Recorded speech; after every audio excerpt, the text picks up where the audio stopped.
नारायण समारंभां शंकराचार्य मध्यमाम् अस्मदाचार्यपर्यन्तां वन्दे गुरुपरम्पराम् श्रीमत्सिद्धेश्वरी पीठस्थापकं महिमान्वितं कालमठयोगीशं मौनस्वामिरमाश्रये जगन्नाथुडैन नारायणुनकु जगद्गुरुवैन शंकरुలకు ఉత్తాళ సిద్ధేశ్వరీ పీఠ వ్యవస్థాపకులైన మౌనస్వామికి అందరికీ అందిస్తున్నాను.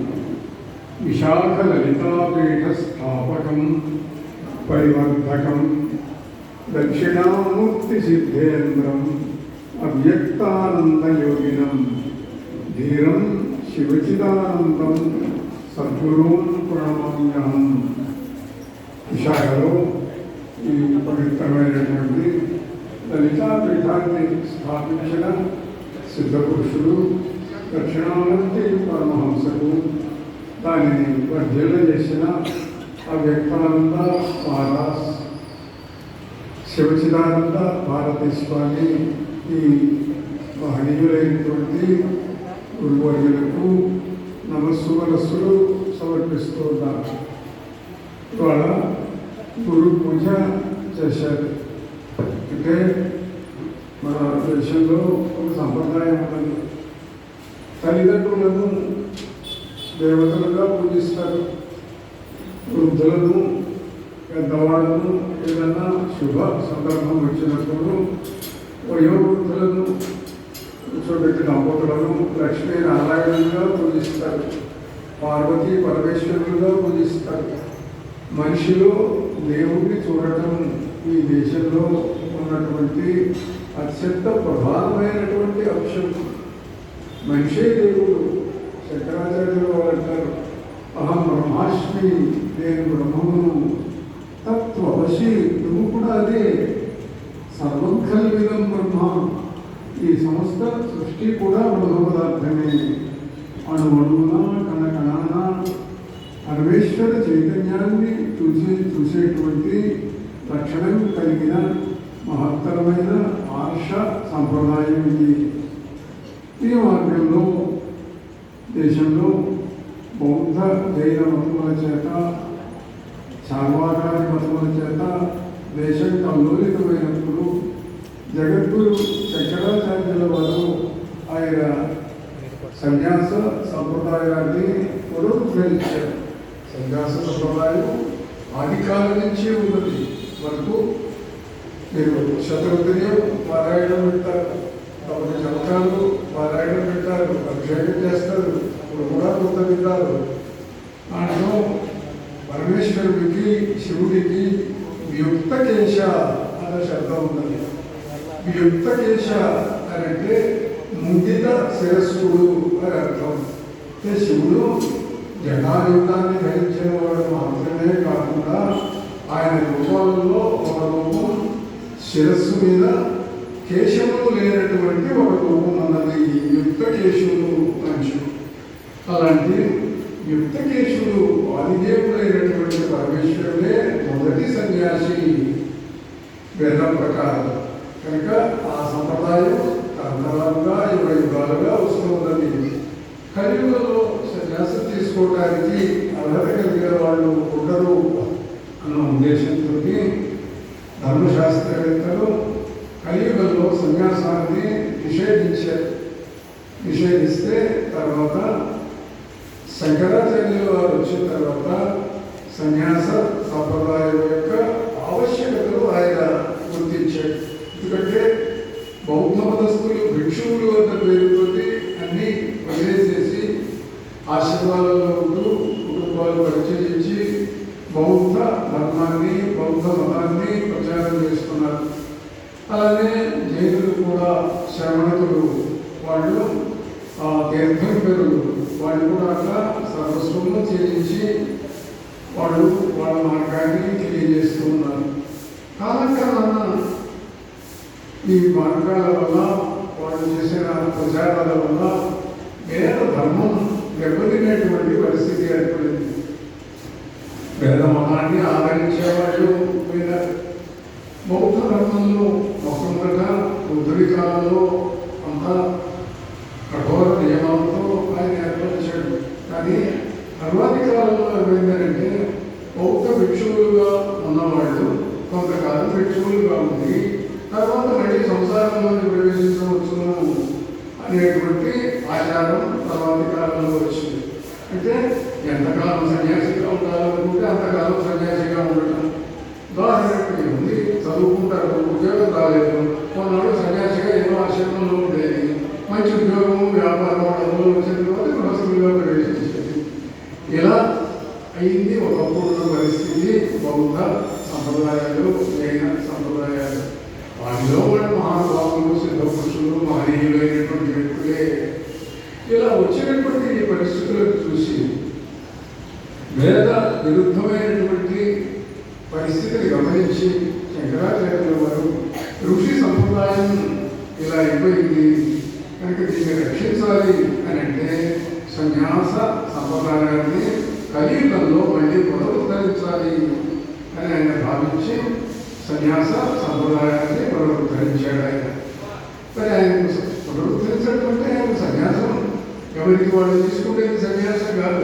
నేను వాళ్ళ నుంచి సన్యాసిని అని డిక్లేర్ చేస్తే సన్యాసం కాదని, అది గురువు సన్యాసం ఇవ్వాలి. ఏ గురువు ఇవ్వాలి? సన్యాసి అయిన గురువు ఇవ్వాలి, సిద్ధుడైన మహాపురుషుడు ఇవ్వాలి. మరి శంకరులు గమనించాడు అని అంటే గురు పరంపర మనకు చెప్పబడింది. నారాయణం పద్మభువం వశిష్టం శక్తించ తత్పుత్ర పరాశరంచ వ్యాసం శుకం గౌరవం మహాంతం గోవింద యోగీంద్ర మహాస్య శిష్యం శంకరం శంకరాచార్యం కేశవం బాలరాయణం అని చెప్పి నారాయణుడు యొక్క కుమారుడు బ్రహ్మదేవుడు, బ్రహ్మ యొక్క కుమారుడు వశిష్ఠుడు, వశిష్ఠుడి యొక్క కుమారుడు శక్తి యొక్క కుమారుడు పరాశరుడు, పరాశరుడి కుమారుడు వ్యాసుడు, వ్యాసుని యొక్క కుమారుడు శుకుడు. వ్యాసుని సన్యాసిగానే చెప్తారు. ప్రాంశ వయోధ నీల తనుభాషితు ఉజ్వల దండధారు పింగాంశు జటాభరణు ఆగమ పుణ్య పదార్థ తత్వ నిస్సంశయకారు కృష్ణ మృగచర్మ కృతాంబర కృత్యు భారతీయ వంశ వివర్ధనం త్రిదశవంతి సాధ్యవతేయుంచరన్ అంటారు భాగవతంలో. ఆయన దండధరుడైనటువంటి వ్యక్తి, దండం ధరించేటువంటి వాడు. ఆయన యొక్క కుమారుడు శుకుడు సన్యాసి. యం ప్రవ్రజంతమనుపేతమపేత కృత్యం ద్వైపాయనో విరహకాతర ఆదిభావ పుత్రేతి తన్మయతయా తరోభినేదు తం సర్వభూత హృదయం ముని మానతోష్మి అని అంటారు భాగవతంలో. ఆయన ప్రకృతి పరిప్రాజకుడైనాడు శివుడు. సముదై ఎప్పుడు ముక్తగర్మ చెయుడై సన్యాసి అయి ఒంటికో మహాభీతిలో కుమారులంగా వృక్షములను తమయతను ప్రతిధ్వనులు తర్కం చేసి అట్టి భూతమయం కొలిచెదా వాదరాయని తపోగంగాగ్రహీమని శుకుడు సన్యాసి అని భాగవతం చెబుతున్నారు. ఆ శుకుడి తర్వాత వచ్చినటువంటి వాడు గౌడపాదుడు, గౌడపాదుడి తర్వాత వచ్చిన వాడు గోవిందయతి తర్వాత వచ్చిన వాడు శంకరాచార్యులు ఈ సంప్రదాయంలో. అయితే ఇక్కడ గమనించాల్సింది ఏమిటంటే శంకరాచార్యుల వారు ఏ కాలం వాడు అంటే చరిత్ర పరిశోధకులేమో 8వ శతాబ్దం 7వ శతాబ్దం అంటారు. కానీ మన పురాణ వేత్తలు అయినటువంటి వాళ్ళు క్రీస్తు పూర్వం 1వ శతాబ్దంలో శంకరాచార్యుల వారు ఉన్నాడు అని చెప్పి సాక్ష్యాధారాలతో నిరూపిస్తూ ఉన్నారు. ఒక శాసనం దొరికింది. ఆ శాసనంలో కాశ్మీర ప్రభువు క్రీస్తు పూర్వం ఆయన పరిపాలించే రోజుల్లో, అంటే అప్పుడు విక్రమ చక్రవర్తులు అనేవాళ్ళు, ఇప్పుడు మనకేమిటో అర్థం కావడం కోసం క్రీస్తు చక్రం అని అంటున్నాము. విక్రమ శకంలో ఆయన శంకరాచార్యుల వారికి పూజ చేసినట్టుగా ఒక శాసనం లభించింది. ఆ శాసనాన్ని బట్టి జగద్గురువు శంకరాచార్యుల వారు ఆదిశంకరులు ఆయన క్రీస్తు పూర్వం ఉన్నటువంటి వాడు. అంటే క్రీస్తు పూర్వం అంటే 2000 సంవత్సరాల కింద. వ్యాసుడు అంటే ఆయన ద్వాపర యుగాంతంలో ఉన్నటువంటి వ్యక్తి. కలియుగం ప్రారంభమై 5000 సంవత్సరాలు అయింది. 5000 సంవత్సరాలలో 2000 సంవత్సరాల కింద శంకరుడు వచ్చాడు అని అంటే వ్యాసుడికి శంకరుడికి మధ్య 3000 సంవత్సరాలు గడిచినాయి. మరి 3000 సంవత్సరాలలో ఎంతమంది గురువులు ఉన్నారు? గౌడపాదుడు, గోవిందయ్య ఇద్దరే. శుకుడు కూడా అప్పటివాడే కదా. అందువల్ల వీళ్ళల్లో ఎవరు ఎంతకాలం జీవించారు? ఆ రోజుల్లో దీర్ఘకాలం జీవించేటువంటి వాళ్ళు పూర్వ యుగాలలో వందల వేల సంవత్సరాలు జీవించేటువంటి వాళ్ళు. సరే, మన పురాణ వాంగ్మయం ప్రకారం చిరంజీవులుగా ఉన్న వాళ్ళు మనం స్మరిస్తూ ఉంటాం. అశ్వత్థామ బలే వ్యాసో హనుమాంశ్చ విభీషణ కృప పరశురామశ్చ సప్తైతే చిరజీవిన. అశ్వత్థామ, వ్యాసుడు వీళ్ళందరూ కూడా చిరంజీవులు పఠించి ఉన్నారు. ఇంకా పూర్వులు విభీషణాలు ఉన్నారు అనుకోండి, పరశురాముడు మొదలైన వాళ్ళు. ఇట్లా పూర్వయుగాల నుంచి జీవించి ఉన్నవాళ్ళు, భౌతిక శరీరాలతో ఉన్నటువంటి వాళ్ళు ఉన్నారు. ఇలా ఉన్న ఈ సంప్రదాయంలో జగద్గురు శంకరాచార్యుల వారి సంప్రదాయంలో తర్వాత ఆమ్నాయ పీఠాలు ఏర్పడ్డాయి. 4 దిక్కుల 4 పీఠాలు, ప్రధాన పీఠాలు ఏర్పడ్డాయి. దశవిధ సంప్రదాయాలు ఏర్పడ్డాయి.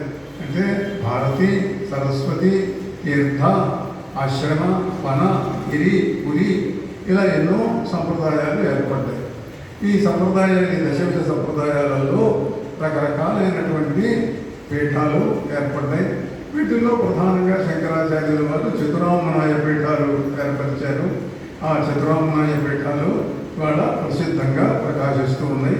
మిగతా ఆ సంప్రదాయాలలో మిగిలినటువంటి సంప్రదాయాలలో కూడా వచ్చినటువంటి సన్యాసులు ఎక్కడో ఒక మహాపురుషుడు, మహనీయుడైన సన్యాసి ఉంటే ఆ వ్యక్తి చుట్టూ ఒక వైభవం ఏర్పడుతుంది, ఒక ఆశ్రమం ఏర్పడుతుంది, ఒక పీఠం ఏర్పడుతుంది, ఒక మఠం ఏర్పడుతుంది, ఒక దేవాలయం ఏర్పడుతుంది, శిష్య పరంపర వస్తూ ఉంటుంది. అలా ఉన్న పరంపరలో హిమాలయాలలో అచ్యుతానంద సరస్వతి స్వామి అని ఉండేవారు. ఇక్కడ విశాఖపట్నంలో లలితాపీఠంలో ఆ శంకర పరంపరలో సిద్ధపురుషుడుగా ఎన్నో మహిమలు చూపించినటువంటి వ్యక్తి, మహనీయుడైనటువంటి దక్షిణామూర్తి పరమహంస ఆ శంకర సంప్రదాయంలో సన్యాస దీక్షితుడై ఈ గొప్ప మహాదేవాలయాన్ని నిర్మించాడు. ఆయన లలితా పీఠాన్ని స్థాపించాడు. సరే, తర్వాత వచ్చిన అవ్యక్తానంద మహారాజ్ మహాపురుషుడు ఆయన. ఆ తర్వాత వచ్చినటువంటి శివచిదానంద భారతీ స్వామి. శివచిదానంద భారతీ స్వామి మౌనస్వామి సంప్రదాయానికి చెందినటువంటి వారు. మౌనస్వామి సంప్రదాయం అని అంటే కుర్తాళంలో మౌనస్వామి ఆయన సిద్ధేశ్వరి పీఠాన్ని స్థాపించాడు. ఆయన గురువు గారు హిమాలయాలలో అచ్యుతానంద సరస్వతి స్వామి అని ఉండేవారు. అచ్యుతానంద సరస్వతి స్వామి అని అంటే ఆయన శంకర సంప్రదాయంలో సరస్వతి మార్గంలో ఉన్నటువంటి సన్యాసి. హిమాలయాలలో వారికి పెద్ద ఆశ్రమం ఉండేది. ఆ ఆశ్రమానికి ఆంధ్రప్రదేశ్ నుంచి బయలుదేరినటువంటి ఒక యోగి ఆయన వైరాగ్యం కలిగి కుటుంబాన్ని విడిచిపెట్టి సంసారాన్ని త్యజించి ఆయన సంచారానికి బయలుదేరి ఉత్తర హిందూస్థానం వెళ్ళి, కాశీ వెళ్ళి, హిమాలయాలకు వెళ్ళి అక్కడ సిద్ధులైనటువంటి గురువుల కోసం వెతుకుతున్నారు. మనకు దేశంలో మనకు ఎన్నో సిద్ధక్షేత్రాలు ఉన్నాయి. శ్రీశైలం ఉన్నది, తిరుపతి ఉన్నది, సింహాచలం ఉన్నది, ఎన్నో మహాక్షేత్రాలు మనకున్నాయి. రామేశ్వరం, ఇట్లా ఋషికేశం, హరిద్వారం, ప్రతి రాష్ట్రంలో ఎన్నో ఉన్నాయి. ఎన్నో ఉన్న భారతదేశంలో ఏమిటంటే ఏదైనా కాశీ వెళ్దాము అని అనుకుంటారు. తీర్థయాత్ర అని అంటే కాశీ యాత్ర. ఆ కాశీ యాత్ర చేస్తే అదొక సంతృప్తి. ఎందుకంటే అది ఆధ్యాత్మిక కేంద్రం కనుక, హిందూ మతానికి ప్రధానమైనటువంటి కేంద్రం కనుక. ఇంకా కాశీ తర్వాత హరిద్వార్, ఋషికేశ్ వెళ్ళి ఇంకా పైకి వెళ్ళి హిమాలయాలలో ప్రదర్శిస్తూ ఉంటారు. అక్కడ వ్యాసుల వారి తపస్సు చేసినటువంటి భారతం మొదలైన గ్రంథాలు రాసినటువంటి వ్యాస గుహ ఇప్పటికి కూడా ఉంది. సరస్వతి నదీ తీరంలో వ్యాస గుహ కూడా ఉంది. మన రమేష్ వాడు చూసి వచ్చారు కూడా. అలా వ్యాస గుహ అంటే ఆ సంప్రదాయంలో అచ్యుతానంద సరస్వతి స్వామి ఉన్నాడు. ఆయన శంకర సంప్రదాయంలో సన్యాసం తీసుకొని తపస్సు చేస్తుంటే ఆయనకు నాథ సంప్రదాయంతో సంబంధం ఏర్పడింది. శంకర సంప్రదాయం సన్యాసం, వేదాంతం, బ్రహ్మానుభవం, సరస్వతి విచారణ, జ్ఞాన మార్గం ఇవి. కానీ సిద్ధ మార్గంలో సిద్ధశక్తులు సాధించాలి అని అంటే మత్స్యేంద్రనాథుడి యొక్క శిష్యుడైనటువంటి చౌరంగనాథ్, తెలుగులో సారంగనాథుడు ఒక నాటకం కూడా ఉంది, సారంగనాథ నాటకం. సినిమాలు కూడా వచ్చినాయి. ఆంధ్రదేశంలో జరిగిన కథ అని చెప్పుకుంటారు. కానీ చరిత్ర పరిశోధకులు ఆంధ్రదేశంలో జరిగింది కాదు, మహారాష్ట్రలో జరిగింది అని చెప్తారు. సరే, ఎక్కడ జరిగినా సారంగధరుడు ఒక మహాసిద్ధుడైనాడు. ఆ మహాసిద్ధుడు మత్స్యేంద్రనాథుని యొక్క అనుగ్రహం వల్ల ఆయన శిష్యుడైనాడు, సిద్ధుడైనాడు. ఆ సారంగధరుడితో అచ్యుతానంద స్వామికి అనుబంధం ఏర్పడింది. చౌరంగీనాథ్ అని అంటారు హిందీలో, చౌరంగీనాథ్. ఆ చౌరంగీనాథుతో ఏర్పడ్డ అనుబంధం వల్ల ఆయన సంప్రదాయంలో సిద్ధ సాధనలకు నాథ సంప్రదాయంతో అనుబంధం ఏర్పడింది. అంటే మత్స్యేంద్రనాథ సంప్రదాయం. నవనాథులు ఉన్నారు. ఆ నవనాథులలో మత్స్యేంద్రనాథుడు ఆది పురుషుడు. ఆయన అస్సాం ప్రాంతంలో ఉండేవాడు చాలా కాలం. అంటే నేపాల్లో ఒకసారి క్షామం వచ్చింది, కాటకం వచ్చింది, వానలు లేవు, పంటలు పండటం లేదు, ప్రజలందరూ బాధపడుతున్నారు, తినడానికి తిండి లేదు. అప్పుడు పెద్దలు చెప్పారు, అయ్యా మత్స్యేంద్రనాథుడు మహాపురుషుడు, మహాయోగి, ఆయన కనుక ఇక్కడ అడుగు పెట్టేటట్లయితే వర్షాలు కురుస్తాయి, ప్రజలు సుఖంగా ఉంటారు. అంటే ఆయన ఎక్కడున్నాడు అని ఎంక్వైరీ చేశాడు నేపాల్ రాజు. వేస్తే అస్సాంలో ఉన్నాడు అన్నాడు ఆయన. మరి ఎవరన్నా పోయి మనుషులను పంపిస్తే, సామాన్యులు పంపించినా, మంత్రులను పంపించినా ఆయన వస్తాడో రాడో. అందుకని మహారాజు గారు బయలుదేరి కొన్ని నెలలు ప్రయాణం చేసి అస్సాం చేరుకున్నాడు. మత్స్యేంద్రనాథుడిని బతికలాడుకున్నాడు. ఆయన అంగీకరించి సరే వెళ్దాం పదా అన్నాడు. ఒక పూటలో, ఒక గంటలో అస్సాం నుంచి ఆయన కఠ్మాండు వచ్చారు. మహారాజును చేపట్టుకొని చేసుకొచ్చాడు. ఆయన ఆకాశ మార్గంలో వచ్చాడు, ఎలా వచ్చాడో హిమాలయాలలో కూడా వచ్చేసాడు ఆయన. ఇప్పటికీ మత్స్యేంద్రనాథుడు ప్రయాణించిన మార్గం ఇది అని చెప్పి చెబుతూ ఉంటారు. హిమాలయాలలో కూడా వచ్చిన దోవ ఒకటి ఉన్నది. మత్స్యేంద్రనాథుడు వచ్చిన తర్వాత ఆయనకు అక్కడ పూజలు చేశారు, మామూలు కురిసినాయి, ప్రజలు సుఖంగా ఉన్నారు. సరే, ఆయన తర్వాత మళ్ళీ వెళ్ళిపోయినాడు అక్కడి నుంచి. ఆయనకు దేవాలయం కట్టారు మత్స్యేంద్రనాథుడికి కఠ్మండూలో. ఆ దేవాలయం ఎట్లాంటిదంటే స్థిర ప్రతిష్ఠ కాకుండా చర ప్రతిష్ఠ చేశారు. చర ప్రతిష్ఠ అంటే ఏమిటి? గుళ్ళో, గర్భగుడిలో మత్స్యేంద్రనాథుడి విగ్రహం ఉంటుంది. అది సంవత్సరంలో 6 నెలలు అక్కడ ఉంచుతారు. మిగతా 6 నెలలు కూడాను ఊళ్ళో తిప్పుతూ ఉంటారు. ఆ వీధిలో, ఈ వీధిలో 4 రోడ్లు కలిసే చోట పెడతారు. 1 నెల ఉంటుంది, 2 నెలలు ఉంటుంది, మళ్ళీ ఒక ప్రధాన దేవాలయానికి తీసుకెళ్తారు. ఈ చరప్రతిష్ఠల సంప్రదాయం మనకు ఉత్తర హిందూస్థానంలో ఉన్నది. ముఖ్యంగా బృందావనంలో కూడా ఉంది. ఎందుకున్నది అని అంటే స్థిర ప్రతిష్ఠ చేసినటువంటి విగ్రహాలను మహమ్మదీయులు దండయాత్ర చేసి పాల్గొట్టేవాళ్ళు, ధ్వంసం చేసేవాళ్ళు. అందుకని చరప్రతిష్ఠలు చేసి దండయాత్ర వస్తున్నది అన్నప్పుడు ఈ విగ్రహాలు తీసుకెళ్ళి ఏ జైపూర్లోనో దాచిపెట్టేవాళ్ళు. అట్లా ఈ చరప్రతిష్ఠ అనేటువంటిది వచ్చింది. సరే, మత్స్యేంద్రనాథ సంప్రదాయాన్ని గురించి చెబుతూ దీంట్లోకి వెళ్ళామనుకోండి. ఆయన శిష్యుడు చౌరంగీనాథుడు. ఈ నాథ సంప్రదాయం అచ్యుతానంద సరస్వతి భావించిన గురువుగా ఉన్నటువంటి చౌరంగీనాథుడికి సంబంధించిన ఒక మంత్ర విద్య కూడా అచ్యుతానంద సరస్వతి స్వామి చెప్పింది ఉన్నది. ఆయన అచ్యుతానంద సరస్వతి స్వామి చౌరంగీనాథుడి తీసుకొని గురువు గారిని బతిమిలాడి ఆయన కుర్తాళం తీసుకొచ్చాడు. కుర్తాళం జలపాతాలలో ఆ కొండ మీద ఉండి ఆయన చౌరంగీనాథుడు ఈ మంత్రాన్ని అచ్యుతానంద సరస్వతి స్వామికి చెప్పాడు. ఆ మంత్ర పరంపర మౌనస్వామి దగ్గర నుండి వస్తూ ఉన్నది. అలా ఆ మౌనస్వామి అచ్యుతానంద స్వామి యొక్క శిష్యుడు. ఈ గృహస్థు బయలుదేరినటువంటి అచ్యుతానంద సరస్వతి స్వామి దగ్గర సన్యాసం తీసుకున్నాడు. సన్యాసం తీసుకొని శివచిదానంద సరస్వతి స్వామి ఆయన హిమాలయాల నుండి బయలుదేరి కాశీ వచ్చి అక్కడ కొన్నాళ్ళు ఉండి ఆ తర్వాత ఇంకలా బయలుదేరి వస్తూ వాసుదేవానంద సరస్వతి స్వామి మహారాష్ట్రలో టెంబే స్వామి అని అంటారు. చాలా గొప్ప వ్యక్తిగా ప్రసిద్ధుడు ఆయన మహారాష్ట్రలో. ఆయన దగ్గరికి తమ సంప్రదాయానికి చెందిన వ్యక్తి కనుక ఆయన దగ్గరికి కూడా వెళ్ళారు.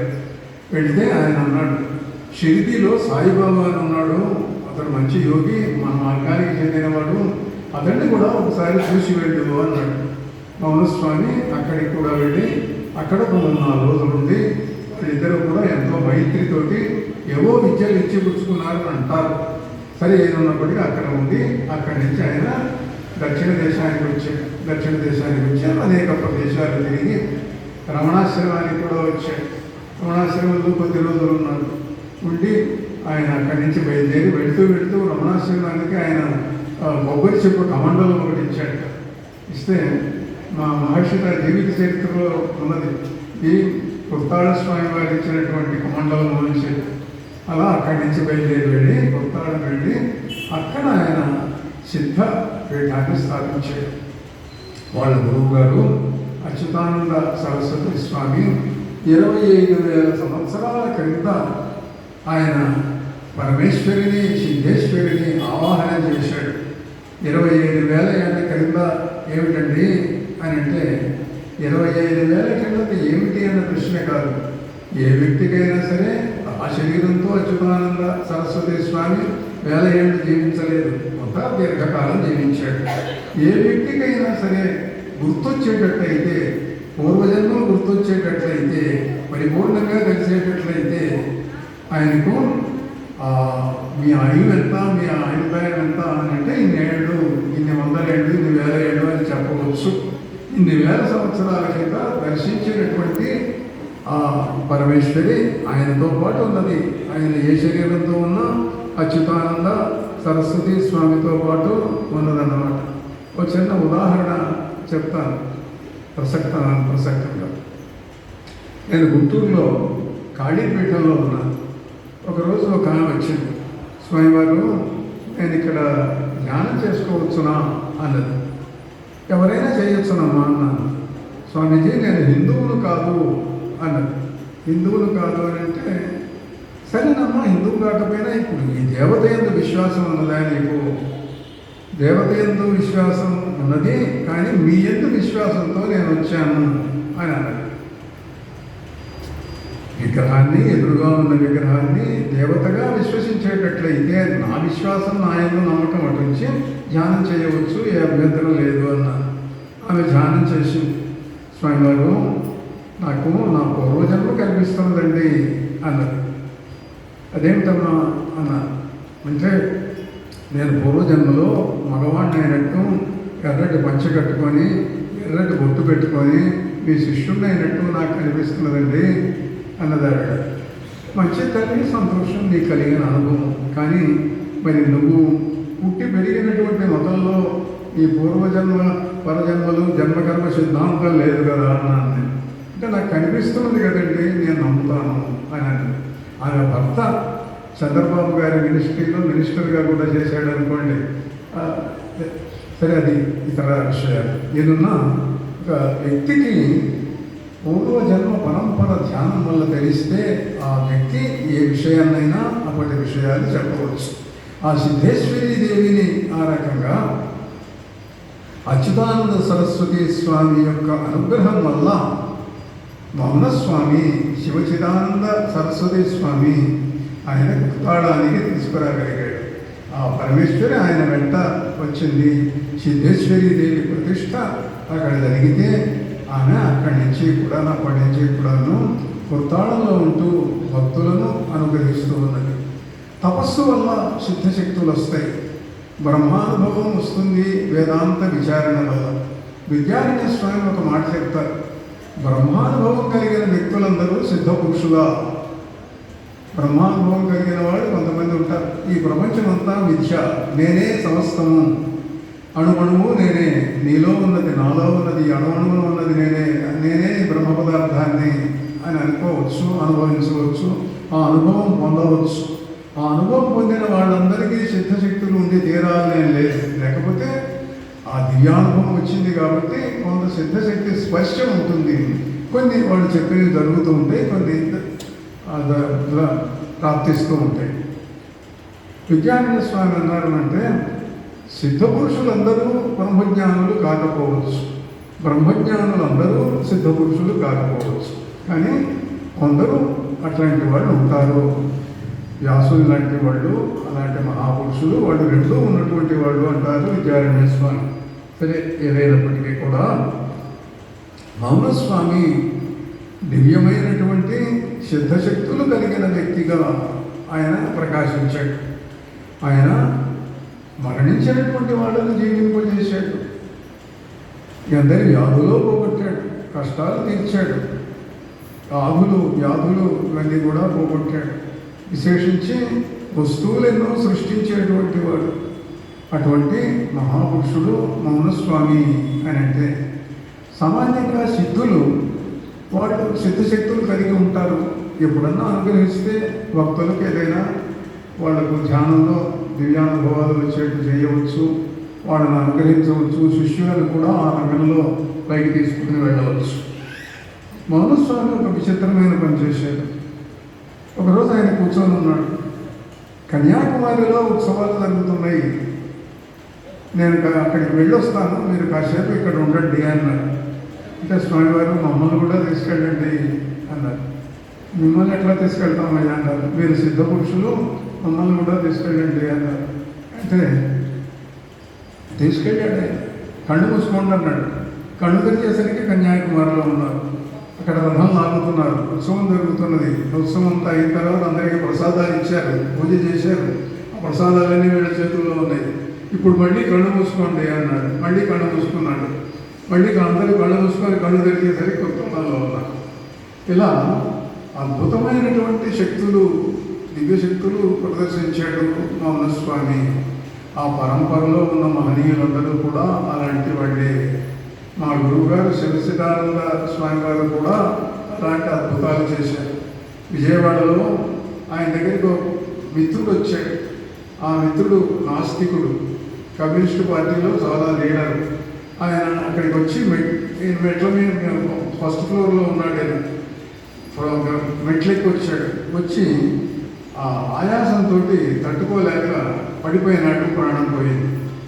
ప్రాణం పోతే డాక్టర్లు పిలిచారు. డాక్టర్ వచ్చి డిక్లేర్డ్ డెడ్, మరణించాడు అని చెప్పారు. ఆయనకు చాలా బాధ కలిగింది. వాళ్ళందరూ వచ్చారు. ఏం స్వామివారు, మీరు మీకోసం వచ్చాడు, మీరేమైనా మెట్లెక్కిచ్చారు, ఆయన కార్డియాక్ పేషెంట్ మరణించాడు, ఇట్లా చేస్తే అట్టనండి అన్నారు. ఆయన చాలా బాధ కలిగింది. మౌనస్వామి పిలుస్తున్నాడు, లేచిరా అని 3 సార్లు అనేటప్పటికీ ఇతను లేచి కూర్చున్నాడు. ఆశ్చర్యపడ్డారు జనమందరూ కూడా. అంటే మౌనస్వామి యొక్క మహిమ. అందుకే శివసిదానంద భారతీయ స్వామి వారిని అభినవ మౌనస్వామి అని పిలిచేటువంటి వాళ్ళు. అలాంటి మహిమాన్వితులైనటువంటి సిద్ధపురుషులు ఉన్నటువంటి దేశం ఇది. దక్షిణామూర్తి పరమహంస కూడా ఎన్నో సిద్ధశక్తులను ఈ పట్టణంలో ఆయన ప్రదర్శించాడు. ఒకసారి ఒక గుర్ర బండి వెళుతున్నది. శిష్యుడు పక్కన ఉన్నాడు. గురువు గారు ఆ జగన్న మహిమ చూపించండి అన్నది. ఏం కావాలా అన్నాడు. ఆ గుర్ర బండి పోతున్నది కదండి, దాన్ని వెనక్కి వచ్చేట్టు చేస్తారా అన్నాడు. ఏం రమ్మంటే వస్తుంది అన్నాడు. రమ్మనండి అన్నాడు. గుర్రం వైపు చూసి రా అన్నాడు. అక్కడ గుర్రానికి తెలియదు, ఆ గుర్రం మీద కూర్చున్న ఆయనకు తెలియదు. ఆ గుర్రం వెనక్కు నడుచుకుంటూ వచ్చి ఇంకా పో అన్నాడు. మళ్ళీ పోయింది. ఇలా దివ్యమైనటువంటి సిద్ధశక్తులు కలిగిన మహాపురుషులు, మహనీయులు ఈ దేశంలో ఎందరో కొన్ని వందల వేల మంది అప్పుడు ఉన్నారు, ఇప్పుడు ఉన్నారు. హిమాలయాలలో సిద్ధాశ్రమం ఉన్నది. అక్కడ వందల వేల సంవత్సరాల భౌతిక శరీరాలు కలిగినటువంటి వాళ్ళు ఇప్పటికి కూడా ఉన్నారు. ఇప్పటికి కూడా అనేక వందల సంవత్సరాలు జీవించి ఉన్నటువంటి వాళ్ళు ఉన్నారు. నేను హిమాలయాలకు వెళితే నా మిత్రుడు ఒకరు చెప్పాడు, నేనే నిన్ను ఇక్కడికి పిలిపించాను, నువ్వు రావాలని సంకల్పించాను, నువ్వు వద్దులే ఏమొస్తానులే అని అనుకుంటున్నావు, సంకల్పంలో వచ్చావు తెలుసు కదా అన్నాడు. తెలుస్తున్నది కదండి అన్నాను. నేను మన ఇద్దరం కూడా 600 సంవత్సరాల కింద ఇక్కడ కలిసి చదువుకున్నాము, మన ఇద్దరం కూడా ఇక్కడ కలిసి తపస్సు చేశాము, ఇక్కడ తారాదేవి వచ్చింది, తారాదేవిని గురించి తపస్సు చేశాము అని చెప్పి అంటాడు. మేఘశ్రేణ్యుపజీవ్య శ్రోత్రాకర్షక నాదాం, దివ్యమైనటువంటి తారాం అద్భుత సారాం గాయాం అద్భుత వీరాం అని చెప్పి ఆ తారాదేవిని గురించి ఆయన ప్రస్తావించి ఆ దేవతను పిలిచాడు. ఇలా హిమాలయాలలో ఇప్పటికీ కూడాను ఎందరో ఉన్నారు. కొన్ని సంప్రదాయాలలో కొంతమంది చెప్పడం జగద్గురు శంకరాచార్యుల వారు కూడా ఇంకా భౌతిక శరీరంతో అక్కడ ఉన్నాడు అని చెప్పి చెబుతారు దర్శించినటువంటి వాళ్ళు. ఇంకా కాశీలో ఉన్న త్రైలింగ స్వామి 280 సంవత్సరాలు జీవించినటువంటి వ్యక్తి. మహమ్మదీయుల పరిపాలనా కాలం నుండి, షాజహాన్ కాలం నుండి, ఆంగ్లేయుల పరిపాలన దాకా 1680 సంవత్సరం నుండి 1880 దాకా 280 సంవత్సరాలు జీవించాడు ఆయన కాశీలో త్రైలింగ స్వామి. ఆయన కూడా శంకర సంప్రదాయంలో సన్యాస దీక్ష తీసుకున్నటువంటి మహాపురుషుడు ఆయన. అలాంటి త్రైలింగ స్వామి కూడాను ఇప్పటికీ భౌతిక శరీరంతో అక్కడ ఉన్నాడు అని చెప్తారు. అందరికంటే కూడా బాగా ప్రసిద్ధుడు ఇవాళ మహావతార్ బాబా. అందరికీ యావత్ భారతదేశంలోనే కాదు ప్రపంచంలో కూడా తెలిసినటువంటి పేరు మహావతార్ బాబా. అంటే ఆయన గురించి సినిమాలు కూడా వచ్చినాయి, కథలు వచ్చినాయి. పరమహంస యోగానంద రాసిన ఆటోబయోగ్రఫీ ఆఫ్ యోగి అన్న గ్రంథంలో ఆయన గురించిన విశేషాలు ఇంకా చాలామంది రాశారనుకోండి. మహావతార్ బాబా కూడా కొత్తాళానికి చెందినటువంటి వాడు ఆయన. వాళ్ళ గురువు గారిది కొత్తాళం. ఆయన భోగర్ అని అంటారు, భోగనాథుడు. అగస్త్యుడి యొక్క శిష్యుడు భోగనాథుడు. భోగనాథుని శిష్యుడు మహావతార్ బాబా 3వ శతాబ్దంలో పుట్టి ఇప్పటిదాకా కూడా భౌతిక శరీరాలతో ఉన్నటువంటి వ్యక్తి ఆయన. ఆయన హిమాలయాలలో ఉంటాడు. రాణిఖేట్లో ఆశ్రమం ఉన్నది. కుర్తాళానికి కూడా అప్పుడప్పుడు వస్తూ ఉంటారు. ఆ మధ్య ఒక సన్యాసి నాకు బాగా ఆప్తుడైన వ్యక్తి, గౌడీయ సంప్రదాయానికి చెందిన సన్యాసి, చాలా ఆత్మీయుడు నాకు. ఆయన 10 ఏళ్ల కింద 12 ఏళ్ల కింద జరిగిన సంఘటన. ఆయన ఒకసారి నేను కొంచెం ఇబ్బందుల్లో ఉన్నప్పుడు మన ఆశ్రమంలో కొంతకాలం ఉన్నాడు. నాతో అనుబంధం ఎక్కువగా ఉండేది. ఆయన ఒకరోజు వచ్చి స్వామివారు నేను వెళ్ళిపోతున్నానండి హిమాలయాలకు అన్నాడు. ఏమిటయ్యా అన్నాను నేను. మహావతార్ బాబా గురించి నేను చిరకాలంగా ధ్యానం చేస్తున్నాను, ఆయన దర్శనం ఇచ్చారు, ఇంకా నువ్వు నాతో వచ్చేసేయి అన్నారు. బయలుదేరు, ఇంకా నీకు ప్రపంచంతో సంబంధం ఉండాల్సిన పని లేదు కదా అన్నారు. వస్తానండి అన్నాను. అయితే ఒకసారి నా దగ్గరికి వచ్చిన తర్వాత ఇంకా నువ్వు మళ్ళీ జనంలోకి వెళ్ళటానికి వీల్లేదు, నీకు ఎప్పుడు అనుమతిస్తానో చెప్పను, ఇస్తానో లేదో వీళ్ళే చెప్పను, వస్తే పూర్తిగా రావాలి అంటే నాకు 2 రోజులు టైం ఇవ్వండి అన్నాడు ఆయన. దేనికి అన్నాడు అంటే నాకు ఆత్మీయుడు, నాకు ఎంతో ఉపకారం చేసిన వ్యక్తి సిద్ధేశ్వరానంద ఉన్నారు, ఆయన ఒక్కసారి చూసి ఆయనకు చెప్పి వస్తాను నేను అన్నాడు. సిద్ధేశ్వరానంద మనవాడే కదా, వెళ్ళిరా అన్నాడు ఆయన. ఆయన వచ్చి చెప్పి నమస్కారం చేసి ఇంకా నేను కనిపించానండి వెళ్ళిపోతున్నాను అని చెప్పి వెళ్ళేటట్లా.